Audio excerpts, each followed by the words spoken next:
আজকে এমন একটা ওয়াজ আপনাদেরকে শোনাবো যে ওয়াজটা আপনারা শোনেননি। কোন আলহামদুলিল্লাহ। হযরতে মুসা আলাইহিস সালামের একজন উম্মত ছিল, নাম হলো আবুল হারেসা। বলেন কি নাম? আবুল হারেসা। একদিন মুসা নবীকে তালাশ করতে আসলো। এসে দেখে মুসা নবী তার হুজুরা খানায় নাই। কোথায় গেল নবী? নবীকে তালাশ করে পাইলেন না। হযরতে মুসা নবী ইসলাম ধর্ম দ্বীনের দাওয়াতে বের হয়ে গেছে, তাবলীগ করবার জন্য, দ্বীনের দাওয়াত দেওয়ার জন্য তিনি বের হয়ে গিয়েছে।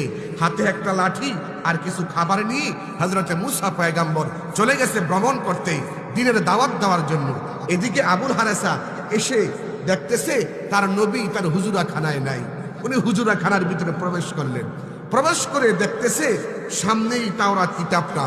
উনি তাওরাত কিতাব জীবনও কখনো তেলাওয়াত করেন নাই, পড়েন নাই। সর্বপ্রথম এই তাওরাত কিতাব উনি পড়তেছে।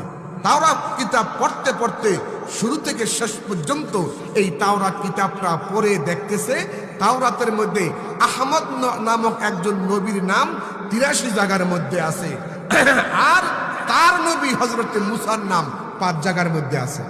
আচ্ছা বলেন তো, আপনারা কি মুসা নবীকে বেশি ভালোবাসেন, না আপনারা আবার নবী মুহাম্মদ সাল্লাল্লাহু আলাইহি ওয়াসাল্লামকে ভালোবাসেন? নবীর ভালোবাসার কথা কোরআনে আছে নাকি নাই?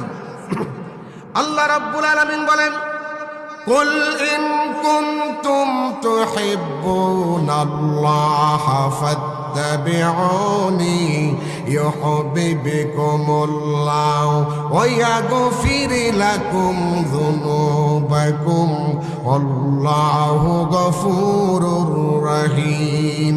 আল্লাহকে যে পাইতে চাও, হযরতকে ভালোবেসে, আল্লাহকে যে পাইতে চাও, হযরতকে ভালোবেসে, আরশ কুরসি লৌহ কলম না পাই